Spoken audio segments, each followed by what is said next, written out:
Hi friends, നമസ്കാരം. നമ്മുടെ ഇഷ്ടവിശേഷമായ സ്നേഹക്കൂണ്ട് വിശേഷമായിട്ട് വന്നിരിക്കുന്നത്. അപ്പോൾ എല്ലാവർക്കും നല്ലൊരു ദിവസം ആശംസിച്ചുകൊണ്ട് തന്നെ വിശേഷത്തിലേക്ക് പോകാം.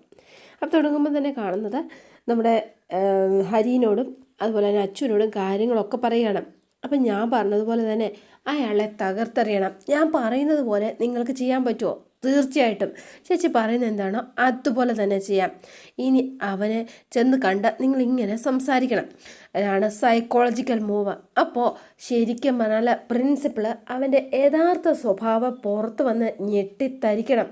ആ രീതിയിൽ വേണം അവൻ്റെ സ്വഭാവം പുറത്തു വരാനായിട്ട്. ചേച്ചി വിഷമിക്കാതെ ചേച്ചി പറയുന്നത് പോലെ തന്നെ ഞങ്ങൾ ചെയ്തോളാം എന്ന് പറഞ്ഞു.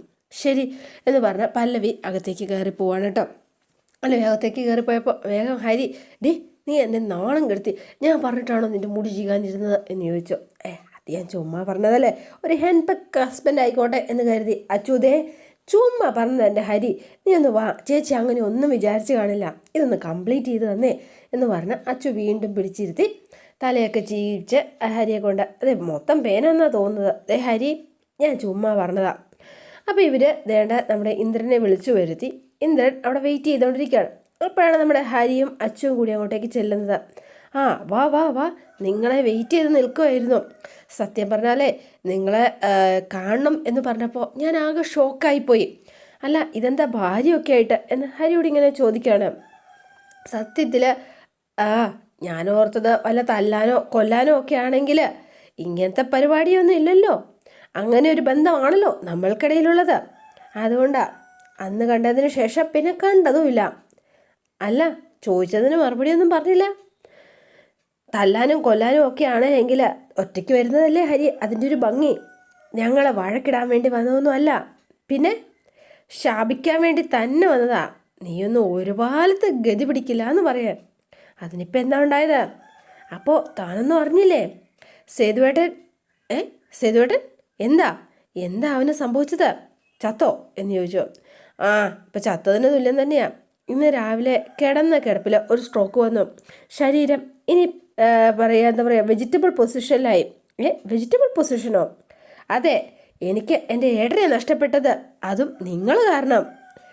നിക്ക് വെജിറ്റബിൾ പൊസിഷൻ എന്ന് പറയുമ്പോൾ ഒട്ടും അനങ്ങാൻ പറ്റില്ല. ഇല്ല, ഇനി ഈ അവസ്ഥയിൽ നിന്നൊരു മടങ്ങി വരെ ഉണ്ടാവില്ല എന്നാ ഡോക്ടർ പറഞ്ഞത്. ശ്വാസം മാത്രമേ ഉള്ളൂ. ജീവിക്കുന്ന ഒരാൾ തെളിവായിട്ട് ഏത് നിമിഷവും മരണവും സംഭവിക്കാം. അത് കൊള്ളാലോ, വെജിറ്റബിൾ ആവുക, ചലിക്കാൻ പറ്റാ. അയ്യോ സേതു മാധവനെ, കഷ്ടം തന്നെ. എനിക്കവിടെ വിശ്വസിക്കാൻ പറ്റുന്നില്ല. സത്യം പറഞ്ഞാൽ മുറിച്ചിട്ടാ മുറി കൂടുന്നതിനുമാണല്ലോ. അയ്യോ പെട്ടെന്ന് എന്താ അങ്ങനെ എന്ന് ചോദിച്ചു. എല്ലാം താനല്ലേ ഉണ്ടാക്കി വെച്ചത്, പിന്നെ സേതുവട്ടം പോയി എന്ന് കരുതി താൻ തന്നെ ഇനിയും പ്രതികരിക്കാമെന്ന് വിചാരിച്ച് അങ്ങോട്ടേക്ക് വന്നേക്കരുത്. അയ്യോ ഇതെന്താ, പ്രതികരിക്കുവോ അടിക്കുവോ? എൻ്റെ കൊച്ചെ പേടിപ്പിക്കല്ലേ. ഇങ്ങനെയൊക്കെ കേട്ടാലേ പിന്നെ എനിക്ക് ഉറങ്ങാനേ പറ്റത്തില്ല. അതുകൊണ്ടേ സേതുവിന് അങ്ങനെ സംഭവിച്ചിട്ടുണ്ടെങ്കിൽ അവൻ്റെ കയ്യിലിരിപ്പുണ്ടാ. അല്ലാതെ എൻ്റെ പെണ്ണിനെയും കെട്ടി സ്വന്തം വീട്ടിൽ താമസിപ്പിച്ചപ്പോൾ അവൻ ഓർത്തില്ല എന്നെങ്കിലും അതിനൊരു തിരിച്ചടി ഉണ്ടാവുമെന്ന്.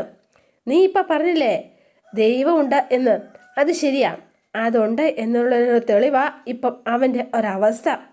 സോറി, കുറച്ച് തിരക്കോട്ടെ, എന്നാ ഞാൻ ചെല്ലട്ടെ, ഒന്ന് മാറി നിൽക്കോ, ഞാനൊന്ന് വണ്ടി എടുത്തോട്ടെ എന്ന് പറഞ്ഞുകൊണ്ട് വേഗം തന്നെ ഇന്ദ്രൻ വണ്ടി എടുത്ത് സ്കൂട്ടാകണം. ഏറ്റോ ഹരി എന്ന് ചോദിച്ചു. ഏറ്റെന്ന് തോന്നുന്നു എന്ന് പറഞ്ഞ് ഇവരും ഇപ്പം ഈ വണ്ടിയിൽ കയറിയിട്ട് ഇന്ദ്രൻ ഭയങ്കരമായിട്ട് എന്ന് പറഞ്ഞ് ഭയങ്കര സന്തോഷം. അവൻ വേണമെന്ന് പറഞ്ഞാൽ പിന്നെ ഇന്ദ്രൻ സന്തോഷിക്കാതിരിക്കാൻ പറ്റുമോ? പോകാം എന്ന് പറഞ്ഞു. അതെ ഏറ്റവും തോന്നുന്നു അല്ലേ ഹരി, പിന്നെ എങ്ങനെ ഏക്കാതിരിക്കും? ഞാൻ വരെ പേടിച്ചു പോയി. ഇനിയിപ്പോൾ അടുത്ത സ്റ്റെപ്പ് എന്താ? ചേച്ചിയൊന്നും പറഞ്ഞില്ലല്ലോ. അറിയില്ല. എന്തായാലും ചേച്ചിയുടെ മനസ്സിൽ വ്യക്തമായൊരു പ്ലാൻ ഉണ്ട്, അതാ ഇപ്പം നടത്തിക്കൊണ്ടിരിക്കുന്നത്. നമുക്ക് നോക്കാം എന്താ സംഭവിക്കുന്നതെന്ന്. എന്നിട്ട് ഇവർ രണ്ടുപേരും നേരെ വീട്ടിലേക്ക് തിരിച്ചു പോവാണ്. അപ്പോൾ ഇന്ദ്രൻ നേരെ ചെല്ലുന്നത് നമ്മുടെ പ്രതാപൻ്റെ അടുത്തേക്ക് കേട്ടോ. അപ്പോൾ പ്രതാപൻ്റെ അടുത്തേക്ക് ചെന്നപ്പോഴത്തേനും അവിടെ നിൽപ്പുണ്ട് ബിന്ദു, കുറ്റിച്ചിറ ബിന്ദു. അപ്പോൾ ബിന്ദു ഞാൻ നിൽക്കുമ്പോഴത്തേനും അല്ല എവിടെ പ്രതാപൻ എന്ന് ചോദിച്ചു. ചേട്ടൻ ഉറങ്ങുക, എന്നാ ഒന്ന് വിളിക്കുക.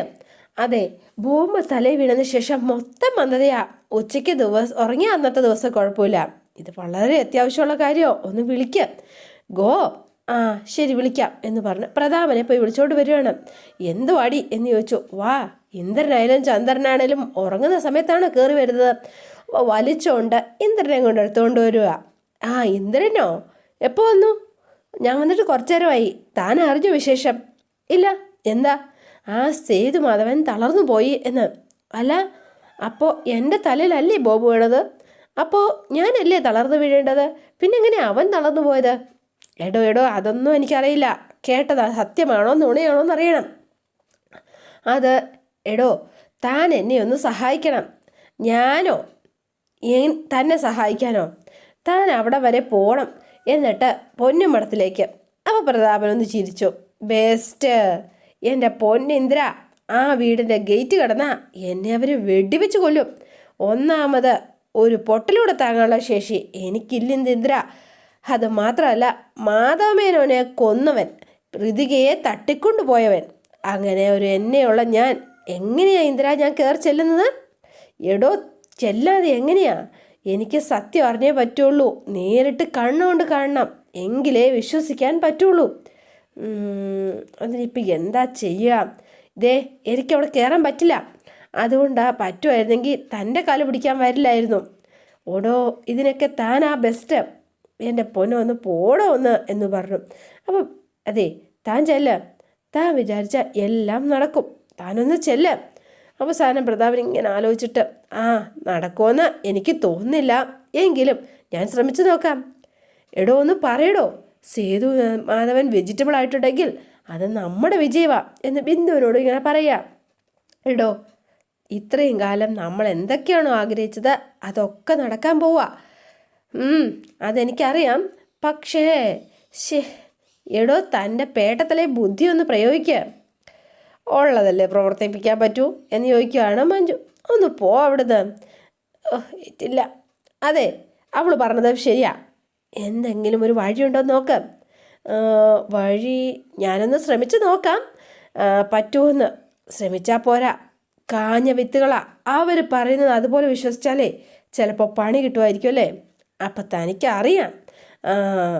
ശരി, എന്താണെങ്കിലും ഞാൻ നോക്കാം എന്ന് പറഞ്ഞു. എടോ, കേട്ടത് സത്യമാണെങ്കിൽ പ്രതാപ, നമ്മളിതൊന്ന് ആഘോഷിക്കും. വെറും ആഘോഷമൊന്നും അല്ല കേട്ടോ. നമ്മുടെ രണ്ടുപേരുടെയും ശത്രുവാ സേതു. അത് മറക്കണ്ട. ഇല്ല, അത് ഞാൻ ഒരിക്കലും മറക്കില്ല. എന്നാൽ ശരി, അത് ഓർമ്മയുണ്ടായാൽ മതി എപ്പോഴും.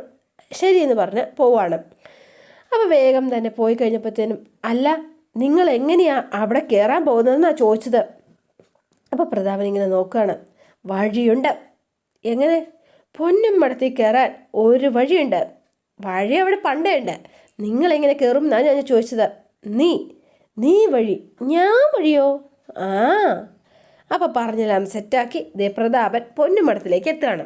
പ്രതാപൻ പൊന്നുമടത്തിൽ വന്നതിന് ശേഷം നേരെ ബിന്ദുവിനെ വിളിക്കുകയാണ്. എടി ബിന്ദു, പറഞ്ഞതൊക്കെ ഓർമ്മയുണ്ടല്ലോ. എനിക്ക് അവർ വിശ്വസിക്കുമോ? വിശ്വസിക്കും. നീയേ ധൈര്യമായിട്ട് അങ്ങ് വിളിക്കുക. ചീത്ത പറഞ്ഞാലും പിടിച്ചു നിൽക്കണം. എന്നെ ചീത്ത പറഞ്ഞാൽ ഞാൻ പറയും. എൻ്റെ പൊന്നു ബിന്ദു, അങ്ങനെ ചെയ്യല്ലേ, ഒരു കുളവാകൂടി. നോക്കാം. എൻ്റെ പൊന്നു കുറ്റിച്ചിറ ബിന്ദു, നീ ഒന്ന് സഹകരിക്കാം. ശരി എന്ന് പറഞ്ഞ് ഫോൺ വെച്ചു. എന്നിട്ട് കുറ്റിച്ചിറ ബിന്ദുവിൻ്റെ ഫോണിൽ നിന്ന് നമ്മുടെ എന്താ പറയുക പൂർണിമേനെ വിളിക്കുകയാണ് കേട്ടോ. അപ്പോൾ പൂർണിമയുടെ ഫോണിലേക്കാണ് വിളിപ്പിക്കുന്നത്. അപ്പോൾ നമ്മുടെ പൂർണിമയുടെ ഫോൺ ബെല്ലടിക്കുമ്പോൾ പൂർണിമ വന്ന് ഫോൺ എടുക്കണം. അതേ സമയത്ത് ഋതു സ്വാതിയൊക്കെ ഇവിടെ ഇരിപ്പുണ്ട്. ഹലോ. അപ്പോൾ ഭയങ്കര കരച്ചിൽ. ആരാ? നിങ്ങളെന്തിനാ കരയുന്നത്? കാര്യം പറ എന്ന് പറഞ്ഞു. ആരാ നിങ്ങൾ? എന്ത് വേണം നിങ്ങൾക്ക് എന്ന് ചോദിച്ചു. എന്നോട് ക്ഷമിക്കണം. എന്നോട് മാത്രമല്ല, എൻ്റെ ഭർത്താവാകാൻ പോകുന്ന ആളോട് ക്ഷമിക്കണം. മനസ്സിലായില്ല. നിങ്ങൾ ആരാ എന്നിങ്ങനെ ചോദിക്കുകയാണ് പൂർണിമ. പൂർണിമയ്ക്ക് മനസ്സിലാവാതെ, ഭർത്താവാകാൻ പോകുന്നയാളോ? അതാരാ? പ്രതാപേട്ടൻ. ഓഹോ, അപ്പോൾ നീയല്ലേ അവൻ്റെ കൂടെ ഇപ്പം താമസിക്കുന്ന പെണ്ണാ നീ അല്ലേ? എന്നെ വിളിക്കാൻ നിനക്ക് എങ്ങനെ ധൈര്യം വന്നു? വെച്ചിട്ട് പോയേ, മേലാൽ എന്നെ വിളിച്ചു പോയേക്കരുത് എന്ന് പറഞ്ഞു. അപ്പോൾ എല്ലാവരും ഒന്ന് ഞെട്ടി കേട്ടോ. അപ്പോൾ അങ്ങനെ പറയല്ലേ, പ്രതാപേട്ടന് ഒരുപാട് തെറ്റുകൾ സംഭവിച്ചിട്ടുണ്ട്. അതൊക്കെ ആ പത്മജ കാരണമാണ് സംഭവിച്ചത്. മനസ്സിലാക്കിയപ്പോഴേക്കും വൈകിപ്പോയി. അതിന് ഇപ്പോഴാ ചെയ്ത തെറ്റ് മനസ്സിലായത്. അതുകൊണ്ട് നിങ്ങളെല്ലാവരെയും കണ്ട് മാപ്പ് പറയണം ഏട്ടന്. അതിനാണ് ഞാൻ വിളിച്ചത്. ഏട്ടൻ അവിടെ പുറത്തുണ്ട്. മാധവേട്ടൻ്റെ മരണത്തിന് ഉത്തരവാദിയാ പ്രതാപൻ. അത് നിനക്കറിയോ? അത് മാത്രമല്ല, എൻ്റെ മകൾ ഋതുവിനെ തട്ടിക്കൊണ്ട് പോയതും അവനാ. അവന് ഞാൻ മാപ്പ് കൊടുക്കണം അല്ലേ? വച്ചിട്ട് പോയേ നീ അവിടുന്ന് എന്ന് പറഞ്ഞ് ഫോൺ കട്ടാക്കി നമ്മുടെ പത്മ. അല്ല പൂർണിമ ഫോൺ കട്ടാക്കിയ ശേഷം ഇങ്ങനെ നിൽക്കുകയാണ്. അപ്പോൾ അത് കഴിഞ്ഞിട്ട് ആരമ്മ വിളിച്ചത് എന്ന് പല്ലവി ചോദിച്ചപ്പോൾ ആ പ്രതാപൻ്റെ പുതിയ ഭാര്യ അവളെ വിളിച്ചിട്ട് പ്രതാപന് മാപ്പ് കൊടുക്കണം അത്രേ. എൻ്റെ മോളെ തട്ടിക്കൊണ്ടുപോയി, അത് മാത്രമല്ല അവൻ്റെ മാധവനേട്ടനെ ഇല്ലാതാക്കുകയും ചെയ്തു. അവൻ ഇവിടെ ഇപ്പോൾ കയറി എന്നോട് മാപ്പ് ചോദിക്കണമെന്ന്. അവൻ്റെ കാല് ഞാൻ വെട്ടും ഇവിടെ കയറിയിട്ടുണ്ടെങ്കിൽ എന്ന് പറഞ്ഞാണ് പൂർണിമ നിൽക്കുന്നത്. അവന് ഞാൻ മാപ്പ് കൊടുക്കണോ പല്ലവി എന്ന് ചോദിച്ചു. മാപ്പ് കൊടുക്കണോ അമ്മേ? അതെ, ഒരാൾ തെറ്റ് മനസ്സിലാക്കി ക്ഷമ പറയാൻ തയ്യാറായിട്ടുണ്ടെങ്കിൽ അയാൾക്കൊരു ചാൻസ് കൊടുക്കുന്നതിൽ തെറ്റില്ല. അയാൾ മാപ്പ് പറയുകയാണെങ്കിൽ പറഞ്ഞിട്ട് പോട്ടെ എന്ന് പല്ലവി പറയാണ്. ആർക്കാ തെറ്റു പറ്റാത്തത്? എല്ലാവർക്കും ഈ ലോകത്ത് തെറ്റുപറ്റും. അതുകൊണ്ട് സ്വാതി, നീ ചെന്ന് പ്രതാപനങ്ങളോട് എല്ലാവരും, പൊന്നുമടത്തിലെ എല്ലാവരും പ്രതാപനങ്ങളോട് ക്ഷമിച്ചു എന്ന് പറഞ്ഞ് അകത്തേക്ക് വിളിച്ചുകൊണ്ട് വാ എന്ന് പറഞ്ഞു. പല്ലവിക്ക് കാര്യം മനസ്സിലായി. ഇന്ദ്രൻ പറഞ്ഞു വിട്ടിട്ടായിരിക്കും ഇവൻ വന്നത് എന്ന്. സ്വാതി ചെന്ന് അകത്തേക്ക് വരാൻ പറഞ്ഞു എന്ന് പറഞ്ഞു. പറയേണ്ട താമസം പ്രതാപൻ ഇടിച്ചു കയറി അകത്തേക്ക് കയറി വരികയാണ് കേട്ടോ. വന്നപടി നമ്മുടെ പൂർണിമയുടെ കാലിലേക്ക് വീഴാണ്. ചേച്ചി എന്നോട് ക്ഷമിക്കും ചേച്ചി, ഞാനൊരു തെറ്റും ചെയ്തിട്ടില്ല എന്നൊക്കെ പറഞ്ഞുകൊണ്ടാണ് വരുന്നത്. എഴുന്നേക്കണം, മര്യാദയ്ക്ക് എഴുന്നേക്കാനാണ് പറഞ്ഞത് എന്ന് പറഞ്ഞു പൂർണിമയെ. അതെ, ശരിക്കും പറഞ്ഞാൽ ആ പത്മ ചേച്ചി എല്ലാത്തിനും കാരണം. അവൾ പറഞ്ഞപ്പോൾ എല്ലാം ഞാൻ വിശ്വസിച്ചു പോയി. ചേച്ചി എന്നോട് ക്ഷമിക്കണം, എന്നോട് പോർക്കണം. ഇനി ഒരിക്കലും എൻ്റെ ഭാഗത്തു നിന്ന് അങ്ങനെ ഒരു പെരുമാറ്റം ഒരിക്കലും ഉണ്ടാവത്തില്ല. സത്യം, ചേച്ചിയാണ് സത്യം എന്ന് പറഞ്ഞുകൊണ്ട് നിൽക്കുകയാണ്. പ്ലീസ് ചേച്ചി. അപ്പം വേഗം പൂർണിമ ഇങ്ങനെ, എനിക്ക് ചേച്ചി മാത്രമല്ലേ ഉള്ളൂ, പ്ലീസ് എന്നോട് ഇത്തവണത്തേക്ക് ഒന്ന് ക്ഷമിച്ചൂടെ പ്ലീസ് എന്ന് പറഞ്ഞു. അപ്പോൾ പൂർണിമ മിണ്ടാതെ ഇങ്ങനെ നിൽക്കുകയാണ് കേട്ടോ. അല്ല ചേച്ചി, അവല എവിടെയാണ് സേതുമാധവൻ കിടക്കുന്നത്? എന്താ കാണണോ എന്ന് പറഞ്ഞു. ആ അതെ കാണണം. എങ്ങനെ നടന്നിരുന്ന ആളാ, ചലനശേഷി നഷ്ടപ്പെട്ടു എന്നൊക്കെയാ നാട്ടുകാർ പറയുന്നത്. പക്ഷേ ഞാനത് വിശ്വസിച്ചിട്ടില്ല. നേരിട്ട് കണ്ടാൽ വിശ്വാസം വരുമോ? ആ വിശ്വാസം വരും. എന്നാ വാ എന്ന് പറഞ്ഞ് പല്ലവി കൂട്ടിക്കൊണ്ട് പോവാണ് കേട്ടോ. ഒന്ന് കണ്ടിട്ട് വരാം കേട്ടോ ചേച്ചി. അപ്പോൾ വേഗം പ്രതാപൻ നമ്മുടെ പല്ലവിയോടൊപ്പം പോവാണ്. അപ്പോൾ കൂടെ ഋതു അങ്ങോട്ടേക്ക് ചെന്നു കേട്ടോ. അപ്പോൾ പല്ലവി അങ്ങോട്ടേക്ക് വന്നു. എന്നിട്ട് നേരെ സേതുവിനെ കാണിച്ചു കൊടുക്കുകയാണ്. അപ്പോൾ സേതുവിന് എന്താ പറയുക, ഭയങ്കര ബിൽഡപ്പ് ഇട്ടാണ് കിടക്കുന്നത് കേട്ടോ. അയ്യോ എന്നൊക്കെ പറഞ്ഞുകൊണ്ടാണ് ഓടി ചെല്ലുന്നത്. അയ്യോ സേതു മാധവ എന്ന് വിളിച്ചു. അപ്പോൾ സേതു തിരിഞ്ഞ് നോക്കുക. മോനെ, എടാ എന്ത് പറ്റിയടാ മോനെ നിനക്ക്? എനിക്ക് സഹിക്കാൻ പറ്റുന്നില്ല. ഞാൻ ആരാണെന്ന് നിനക്ക് മനസ്സിലായോ എന്ന് ചോദിച്ചു. ഇല്ലേ? അതെ, മനസ്സിലാവില്ല. അതിനുള്ള കഴിവൊന്നും സേതുവേട്ടനിപ്പോൾ ഇല്ല എന്ന് പറഞ്ഞു. അയ്യോ, ശ്വാസം മാത്രമേ ഉള്ളൂ, ഹൃദയം മാത്രം, ഇടുപ്പ് മാത്രമുള്ള ഒരാളായി ഇപ്പോൾ സേതുവേട്ടൻ. മനസ്സിലായില്ലേ? അപ്പോൾ എന്തോ ഭയങ്കര അഭിനയവും കരച്ചിലുമാണ് കേട്ടോ. അയ്യോ, ഇത് ഞാൻ എങ്ങനെ സഹിക്കുവേ എന്ന് ചോദിച്ച പ്രതാപൻ. എന്നാലും ഇതെങ്ങനെ സംഭവിച്ചു? നിങ്ങൾക്ക് എങ്ങനെയായിരിക്കും? അയ്യോ, എന്ത് കഷ്ടപ്പാടാണ് സഹിക്കേണ്ടത്. പാവം. ഇനി ഒരിക്കലും എഴുന്നേറ്റ് നടക്കില്ല എന്നാണോ ഡോക്ടർ പറഞ്ഞത്? അതെ, ഇനി അത് സംഭവിക്കില്ല എന്ന് പറഞ്ഞു. മുണ്ടും മടക്കി കുത്തിയ ഒരു വരവുണ്ടായിരുന്നു. ആ വരവ് തന്നെ കാണാനായിട്ട് എന്തൊരു ചന്തായിരുന്നു എന്നറിയോ? എനിക്ക് സഹിക്കാൻ പറ്റണില്ല എന്ന് പറഞ്ഞ് പ്രതാപൻ ഭയങ്കര ഷോ ഇങ്ങനെ വയ്ക്കുകയാണ് കേട്ടോ. അപ്പോൾ ഇത് കേട്ട ഋതുവും പല്ലവിയും അടുത്ത് തന്നെ നിൽപ്പുണ്ട്. അതെ മോളെ, ഒരു കാര്യം ചെയ്യണം. ഇനി ഇവരെ നിങ്ങൾക്ക് ബുദ്ധിമുട്ടായെന്ന് തോന്നാ ആ നിമിഷം എന്നെ ഒന്ന് വിളിക്കണം. എന്തിന് എന്ന് ചോദിച്ചോ? ഞാൻ കൊണ്ടുപോകാം ഇവനെ. അതാ ചോദിച്ചത്. എന്തിനെന്ന്? നോക്കാൻ, ശുശ്രൂഷിക്കാൻ. ഞാൻ കൊണ്ടുപോയിക്കോളാം. പൊന്നുപോലെ നോക്കും ഞാൻ ഈ അമ്മാവൻ എന്ന് പറഞ്ഞുകൊണ്ട് പ്രതാപൻ. അയ്യോ, കൊള്ളാം, ഏറ്റു എന്ന് മനസ്സിലായി കേട്ടോ പല്ലവിക്കും എല്ലാവർക്കും. അടിപൊളി, നല്ല സ്റ്റൈലായിട്ട് അഭിനയിച്ച് തകർക്കാണ് നമ്മുടെ പ്രതാപൻ്റെ സ്നേഹം നിങ്ങൾ ആരും അറിഞ്ഞിട്ടില്ലല്ലോ. എൻ്റെ സ്നേഹം കണ്ട് നിങ്ങളെല്ലാവരും ഞെട്ടും എന്ന് പറഞ്ഞപ്പോൾ ഋതു അങ്ങോട്ടേക്ക് ചെന്നു. അതെ, എന്നെ തട്ടിക്കൊണ്ട് പോയി അവിടെ താമസിപ്പിച്ചപ്പോൾ ആ സ്നേഹം എനിക്ക് മനസ്സിലായതാ. അയ്യോ മോളെ, നീ അങ്ങനെ പറയല്ലേ. ഞാൻ ആ പത്മജിയ എല്ലാത്തിനും കാരണം. എനിക്ക് അങ്ങനെ സംഭവിച്ചു പോയതാ. നിങ്ങളിനി നോക്കിക്കോ. നിങ്ങളുടെ ശത്രു ഇനി എൻ്റെ ശത്രു, നിങ്ങളുടെ മിത്രം ഇനി എൻ്റെ മിത്രം. അങ്ങനെ ആയിരിക്കും ഉറപ്പായിട്ടും. അയ്യോ എന്ന് പറഞ്ഞ പ്രതാപൻ. അപ്പം നമ്മുടെ എന്താണേലും ചെയ്തു, നിൻ്റെ അവസ്ഥ കണ്ട് സഹിക്കാൻ പറ്റണില്ല എന്ന് പറഞ്ഞുകൊണ്ട് എൻ്റെ കൈ കൊണ്ടായിരിക്കും പ്രതാപ നിൻ്റെ അന്ത്യം എന്ന മനസ്സിലിങ്ങനെ വിചാരിച്ച് കിടക്കുകയാണ് നമ്മുടെ സേതു.